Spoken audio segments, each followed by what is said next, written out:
Hello, dear ones. This is Corinne from Rebel Heart Woman, and I'm back with one more conversation as part of the series where I celebrate the unconventional lives of child-free women, where we talk about, the challenges, but also the magic and meaning to be had within a child-free life. I speak to women who are child-free by circumstance, child-free by choice, and sometimes both. And I would say I belong to the both. Yeah.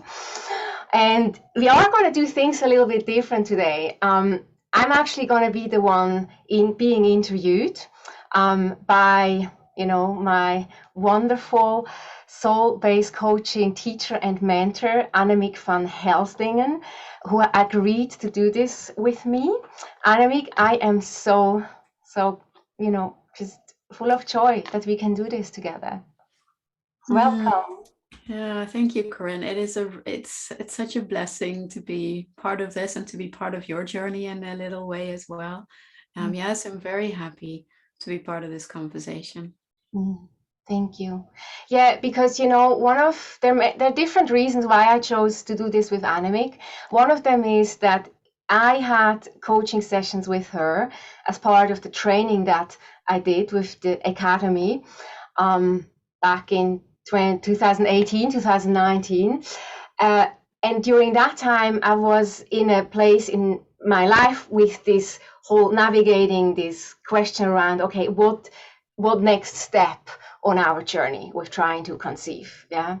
But also Annemiek herself, she waited 10 years to, hold the daughter that she's been longing for in her arms. So she understands the challenges and the multi-layeredness and nuances around this topic. Yeah.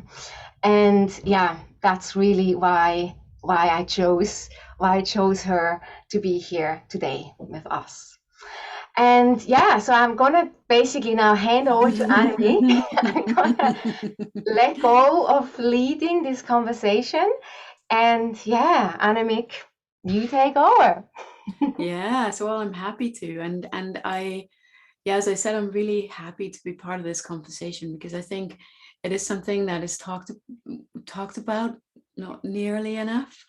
And I think it's so important for us that we have really in-depth, beautiful conversations about what it means to be a woman, what motherhood means or maybe doesn't mean, and how our world needs to see other examples of how to live that beautifully magicful and meaningful life. And so I'm grateful that you're bringing that topic here for all of us. And also, I very vividly remember your journey. Right? And it touched me because, as you said, it for me it's been something that's been for 10 years. So it was kind of like, between the age of was it 29 and 39, that was it. That was the theme of everything that transpired in my life. And so I know how impactful this theme can be for people. So yeah, thank you. Maybe you want to take us back to, I think we really started having these conversations, as part of your coaching in 2019. Is that right? And I remember how you were at that point really at this stage of, okay, so will things stay as they are, or am I going to take other steps to see if there's anything else that we can do to conceive? And how do I want to be with all that? Like what choices would I like to make? What conversations do I need to make with my partner? But also from where within do I want to start relating to these questions? How do I want to relate to these questions now? And this is totally paraphrasing the questions that you were bringing at the time, but that's what I very vividly remember. Yeah, You want to start there? Yeah, let's start there. Well, I think at the time where we had these conversations, me and my husband, we've already been conceiving, actively for 5 years, trying to conceive for 5 years. Yeah. And I just turned 40 as well. So and as if you are a woman who is trying to conceive, you on that path too, you kind of decide, okay, now we're going to go for that for a while and then see what happens, and then you have to review again, okay, if it hasn't happened, okay, and what now? And in these 5 years we had done a lot of things. We've done acupuncture, we've done we healed our own birth trauma, coming how we were born, how we began this life. We changed lifestyles, energy healing. So we've done a lot on kind of that route. And it was a time where we're like, okay, now, so are we now gonna opt in, to try maybe IVF, or should we consider now adoption, or should we just now, or what else, right? And in our conversation, what became very quickly quite apparent from the way of how soul-based coaching works is, well, what is it that you would like to have happen with all this, that was happening for me at the time? And I said, yeah, I wanted to basically dance with my partner with this topic. And that dance for me obviously meant different things, but I just wanted to keep the conversation alive. And there was a dog. Yeah. I remember that. Because there is, for people who don't know about soul-based coaching, we work in metaphor, right? And so when a dog pops up, it doesn't need to be an actual dog. But I remember you like starting to kind of feel into that picture of what that dance with your husband looked like. Yeah. And then all of a sudden there was this dog in the picture, and that shifted so much energy, didn't it? Yeah, because I think the dog, obviously looking back, it's different too. While you're in the session, it's again different. But I think I wanted to dance with this experience. I really needed to bring in a dog, a physical dog, and experiencing living out my mothering energy, not just with clients or in the other ways I nurture. I needed to have a more 24/7 experience of having this in our house, And so I felt like, well, it's almost like before I make a decision about whether I would even consider be doing that active step of adopting or IVF, I want to try first like what that would do with us, even if we just had a dog. Yeah. And so that dog did come into our life. Yeah. And that felt right for both of us, my husband and me. And then I think we just lived this for a while. We danced with this for a while and gave that some time. I would say probably another 9-10 months. Yeah. And then we came to another layer, and I will come back to that layer in a moment. But I think what's important now is to also actually go a little bit back in time. Yeah. Mm-hmm. Because living up to, let's say, 34 to 40, I was actually starting to connect with my feminine energy more. I started to awaken more to my feminine power, or my creativity. I started to connect with my cycle. How that and during that period you were already actively trying to conceive, right? Yeah, kind of went together around. Yes, went together. Yeah. Okay, so please keep going. Yeah.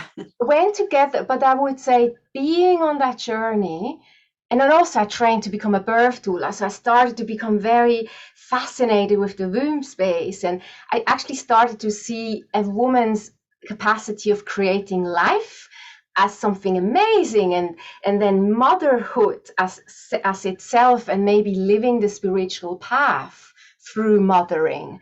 All of that became very interesting to me, and I became curious about. And then working as a birth doula too, I kind of felt like I really would like to experience giving birth myself and conscious parenting. Yeah. So that was kind of all building up. And yeah, so I really, but that's brought also that made the longing of wanting to have a child stronger. Yeah. Being connected to all that. Yeah. And that really started, it started in 2013, I would say, after I started to sit in my first women's circle. Yeah. Now, and that's important to mention, because I would say before that, all my life up to 34, looking back to that phase, actually, I think I was one of these women who was quite ambivalent about wanting to be a mother Yeah. and wanting to raise Yeah. a child. Yeah. Yeah. And that is, I can only kind of see that, obviously you piece your story together, but I was really scared of falling pregnant from the moment I had my period all the way to kind of like 27. Just, I did not want to have a child. There were so many dreams and visions and things, I wanted to do out in the world. Like I was also very attracted to traveling, explore the world and different jobs. And, there was a lot of there for me to explore. So pregnancy was like the last of the things I wanted to experience. Yeah, so there was that, but also at the same time, I grew up in a small village. Most of the people in Switzerland, most of the women would end up having children. And so I was like, yeah, probably I will have a family one day. But, that, I think I said that more out of that's kind of what you do, if people would ask me. And I also had the beauty of experiencing a couple. My neighbors was a couple where they lived a beautiful child-free marriage. And I spent a lot of time with them. And I saw the love and the joy and the fulfillment they lived. And I loved being around them as a child. And so I think I saw a model where there was no child, and that could still be a very good life, a very attractive life as well for me. Yeah. So yeah, I had that experience too. Yeah. And then as I said, really longed for a child. I was deep in that. But at the same time, even while I was longing and with the grief that came, when my period arrived, at the same time, I was actually quite curious about the whole nature of the period and ovulation and how to create. Okay, then I'm going to create something else. So I kind of always knew there is another path for me too, if I'm not going to have a child. And that's quite, I think, yeah, unique that I was actually home almost in both worlds. And actually still I think that's why I'm so excited to talk about this, or why I think it's so important to talk about this in more nuanced ways, because there's many expressions of the feminine and how we can create and birth and mother, and sometimes it means we don't do that with our own child. Yeah. So that's kind of the journey there. Yeah, beautiful. And I love just, I think one of the things I love about this is that there are as many experiences of being a woman and in your full womanly power as there are women on earth, right? Or people who experience themselves as being a woman. And so I love that we can just kind of look at these stories and these experiences as examples of how the feminine, how it can turn up, what it can look like, without it having to be this is the way it has to be, or this is the way it has to be. Actually, there is like so many ways in between, right? And I loved what you were saying about that longing. I think that's, we all have such a unique relationship with our longing when it comes to becoming a mother, right? And for some people it's like, oh no, it's not for me. And then for me I was like the kind of girl, I was like, I didn't give it any thought, right? Yes, when I started having my periods, I learned that yes, no, getting pregnant young is not a good, it's not a smart thing to do, so make sure that you don't, kind of like. But beyond that, it was like, yes, you'll go to university, you'll do, you're going to get your life and you're going to do exciting things. And I didn't put any thought to it. And then I remember in my very first job, I was in this like a management trainee program thing, like, And we were asked to do career planning. So it was like, okay, so in 5 years' time, 10 years' time, where do you see yourself being? I think I was, let me just check. How old was I at the time? Maybe 26, 27, like that kind of age. Mm. And all of a sudden I was like, what do you mean, like 10 years time? Who knows, right? It's just not how my brain works. But all of a sudden I was writing down that I wanted to be a mom by the time I was 30. I was like, I had no idea where that came from. But it was like, yeah, that's going to go in the presentation.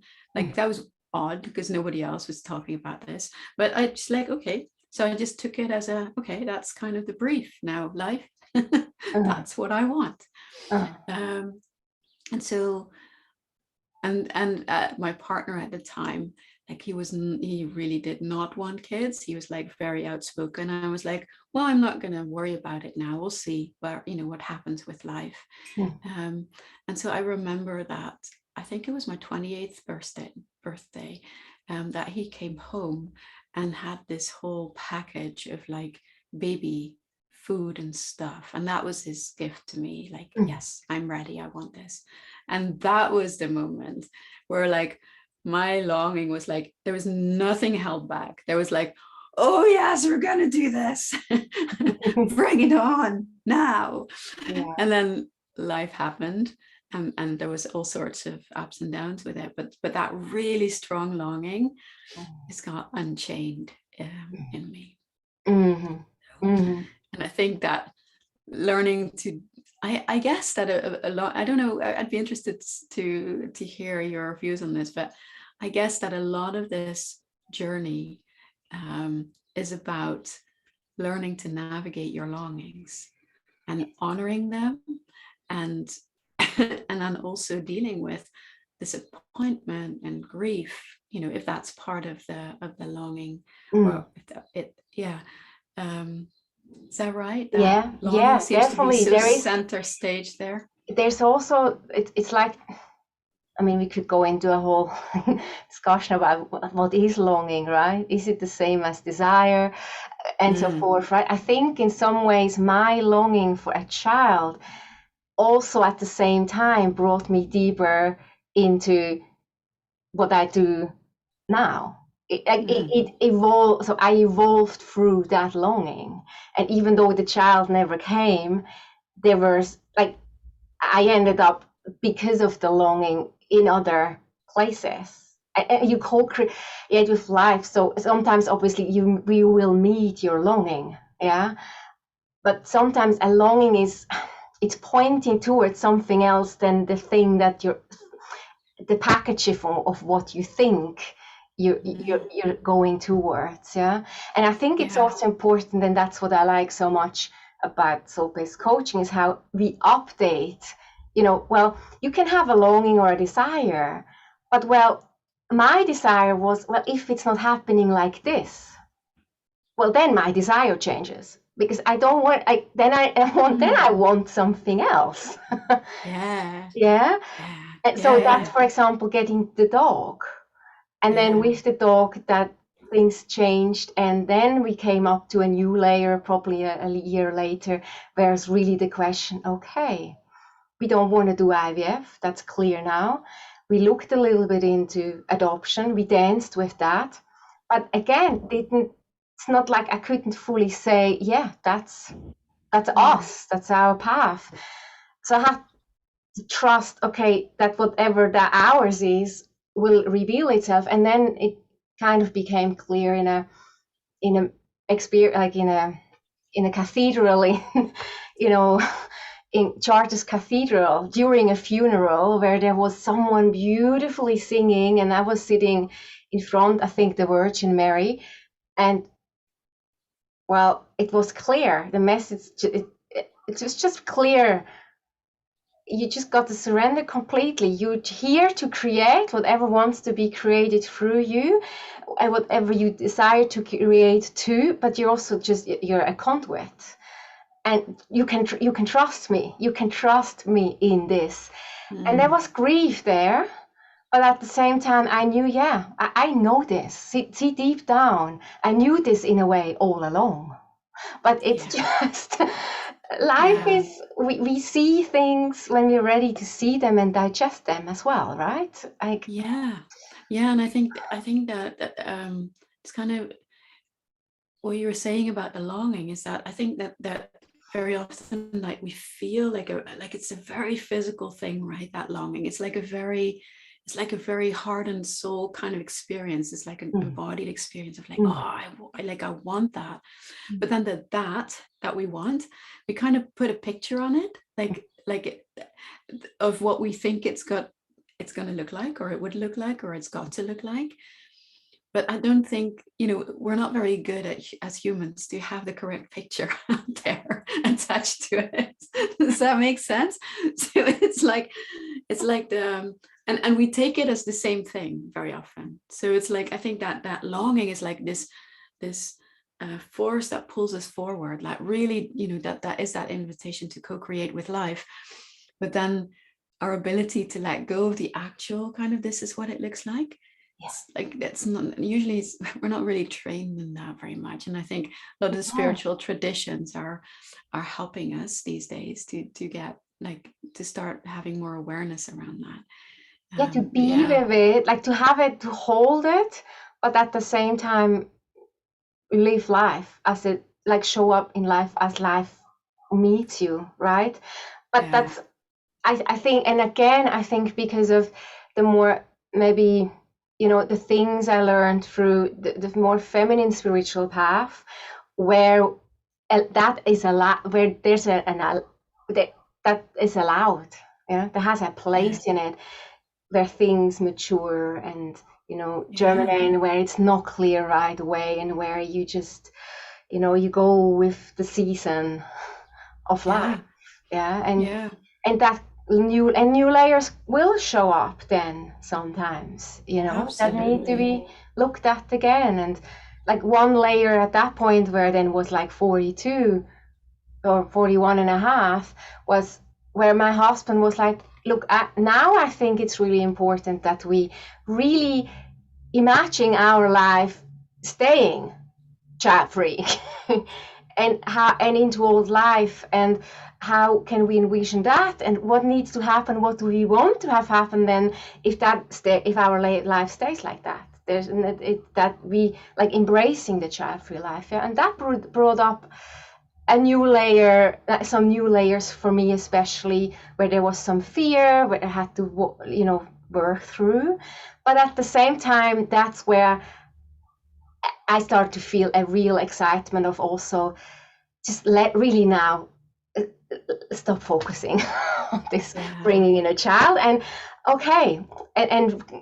keep creating and living our life in the way we actually already were all along. What I mean? And just find magic and meaning, or create magic and meaning as we go along in our life, as we grow older, and be knowing what you desire as you get older without a child. And for me, that's community. My biggest fear would be that I end up alone without a child and family, and which is a completely irrational fear, because the way I live my life, I'm so connected with community and with people, right? So why would that stop with 50 or 60 or even 70? But we carry pictures also of, I think that comes from when we go way, way back, of where the woman who didn't have children, oftentimes she was a midwife or the healer, but she would live out in a hut, poor. She would be called in when she was needed, but she was kind of shunned from society. And that stuff, we still carry these stories. So there's so much. It's such sorry, it's such a core topic, right? To who, as a woman with the capability of giving birth, like, that comes with all of these layers and questions and things and parts. And I think also, when I look at my own journey with all of this, it's I think at the time it was my very first experience of life not being controllable. Like Yeah. up until that point, I was living in this beautiful patriarchal dream that you can make stuff happen, that you can bend nature to your will or the world. It's like whatever you want in life, you just work hard, you make it happen. And you know, I had some extra layers of like, and if it doesn't, then it's your fault kind of thing. And so that was the very first topic where I was like, oh, this is not within my control. And that journey that you also reference as to the letting go, for me as well, that's been a very important part of it. Kind of from the really deep grief that I've been in for years, having a really difficult time relating to friends who were conceiving when they wanted to, and also finding my place in my relationships falling apart, and like all sorts of bends and twists and turns that seemed to take me further away from that longing being fulfilled. There was a time when there was this moment where I was like, okay, I really need to let go of all of the emotion that is attached to this longing and the grief.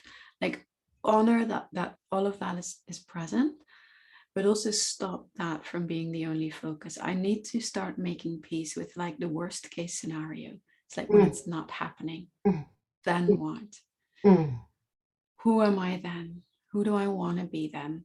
Without letting go. Like it wasn't like the, okay, you know, it's if it's not this, then I'm gonna make it that. No, it was about holding both of them with equal respect and equal spaciousness. And that for me was the start of letting go. And actually I think that, you know, thinking about what actually meant that I could conceive in the end had a lot to do with releasing so many layers of emotion, so many layers of stuff, and being in the full surrender. It might not happen, and it's okay. I got to a place where it might not happen, and that's okay. You know, to the degree where I actually, at some point, I left a really beautiful relationship because my then partner did not want kids, and it was very much part of our agreement that that's what we both wanted when we met, and that kind of that decision sparked a whole lot of like shaking our foundations and like lots of other things as well. But the thing was that he had an amazing stepdaughter that I had a beautiful relationship with, and so for me there was I can stay here and at least have her in my life, or I can stay true to what feels aligned about this relationship, let alone the question of whether I was going to have children or not. But I could only do that by saying, well, it might never happen. And just say, yeah, well, in that case, then that's what it is. And only by kind of then deciding to start living my life on my terms, on the way that I wanted it to be, with spaciousness for a child to show up and a partner to show up, if that were part of what, you know, what it would be like, that's when life really could start to take shape again in a way that was nourishing and whole and made sense on so many other layers. And then, you know, the dream came in the end. As you know, it did show up, and it was an amazing surprise. So I think that letting go, that stepping into surrender, I think it's a I don't know if you do swearing, Corinne. I don't think you do. But it's like a you can. No, it's like a fucking life skill. Yeah, it is. And you can't force it either. It happens. That also happens when it's ripe. But you can, as you say, you can check in with yourself. And I came up with another conversation with a woman of this series. It's just so important to meet the layers that come up, to meet yourself anew in your evolution as you change and what is true for you now. You know, and sometimes then the conditions change. Like you ended up in a relationship with a man, with a new man who wanted a child, right? And so maybe the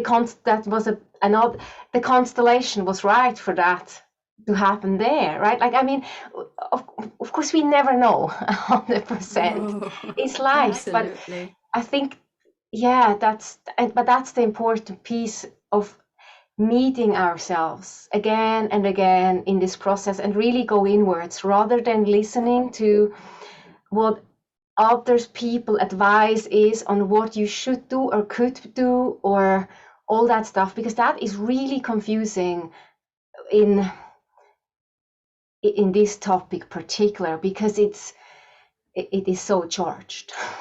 And because we still live in a world also where the majority of people have children, and the majority of people who have children can somehow still not quite imagine that there is a fulfilled and a meaningful life to be had, and a life where people mature too, when it doesn't involve children. Yeah, so that's the water we still swim in. So even more so, it's important to bring it back to you and to your story and work through your layers. Absolutely. With all of this, right? Yeah, and I have to say, I wish I'd had soul-based coaching then. I think because that process of really going inwards and meeting those layers in yourself without judgment, right? Without any kind of attachment to stories or to like how things should be, not from yourself, but also not from your coach or therapist or whoever you're working with. I think that is such a powerful way of helping that natural evolution to happen. So I'm so glad that you're bringing that into your program as well. That way, that type of, it's like holding space for life to unfold and for healing to happen where it wants to happen. And then also to start exploring the beauty and the excitement and the potential and the freedom and the possibilities that are, that are out there, right? Or in here. Both. Yeah, and I think the possibilities that can also come when you allow yourself to be in touch with your creativity, because when we are in touch with our creativity, and also on even understanding what creativity even means, like it's not just being a painter or a writer, right? There's so much more.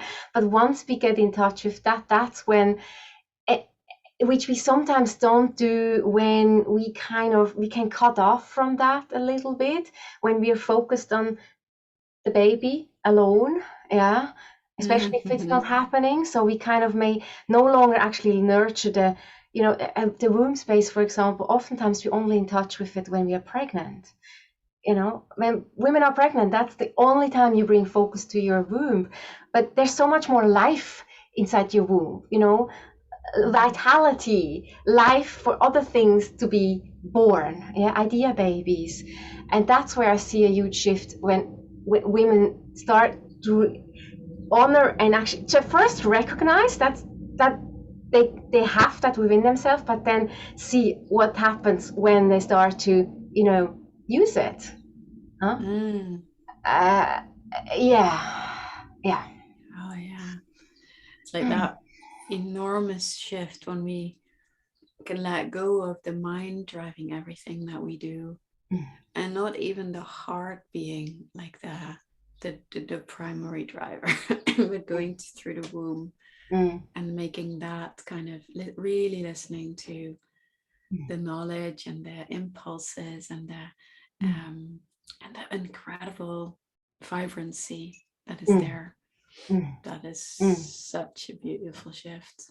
Yeah, and the inner mother too, connecting with our inner mother. So, oftentimes there's a weird, once you can't be a mother yourself, or you chose not to have a child, there can be a lot of layers around how you see the word mother, your relationship to your mother. There's maybe tangle up stories there. Maybe you see other mothers and you're like, it doesn't excite you.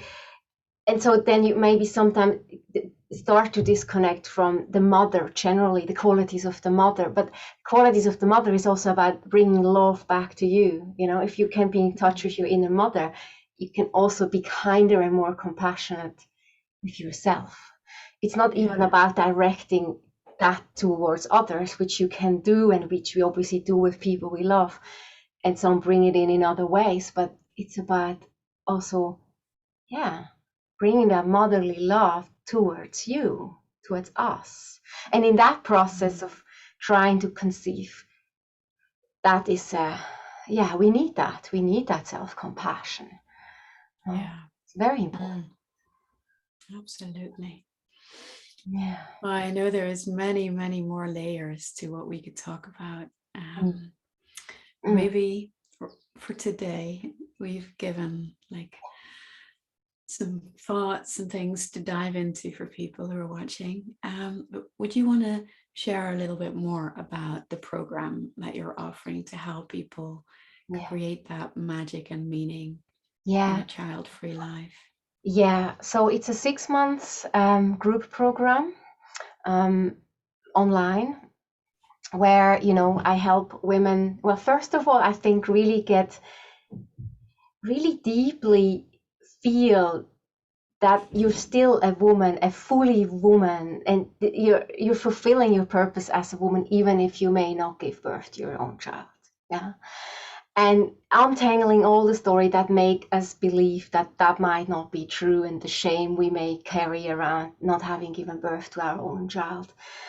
And that can even come up for women who choose it, you know, as I have seen, as experience has shown. So kind of really go back in history and kind of clean up a bit some of these things, heal some of these stories that we've been taught. Then, as I said, you know, helping women get in touch more with their womb stays, with their creativity, their creative power, understanding what creativity is. Then also, well, what is their unique feminine expression, you know, and what does that want to be lived in connection with their creativity? Healing part of the mother wound, or getting in touch with the inner mother, has been a really big piece with the last group of women, you know, and it can be different with this group. The focus might be a little bit different. We will see. And then also, learning really the envisioning of giving the life without a child. Envision that and see, well, what comes up when it stays like that, for the rest of your life, because that is really a liberating place to go, though, even though in the beginning it may brings up fears. And then with all of this, you know, obviously, so there's the group program with these 6 modules, but then there's also the individual coaching.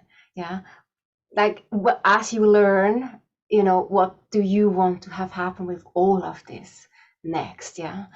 And, you know, it is really beautiful to see also how women, and I want to say one more thing, I know we're running out of time. I think sometimes there can be a bit of distrust amongst women who don't have children towards other women, you know. Well, because they have been a bit, you know, as everyone else around them started to have children, they kind of were a bit left out of the conversation. And there might be a bit of hesitance to get into a group space with other women. That can feel maybe something that you're not quite sure if you want to do that. And honestly, I think the last 2 women, for one of them, it was definitely not easy in the big, like, she had that, but she was the one who at the end was just blown away by how healing and transformative it was for her to do it with other women, because you get inspired, and you get inspired by hearing the stories and seeing the journeys that other women will go on throughout the program. And you know that, Annemiek, it's just like we learn from each other within the group space.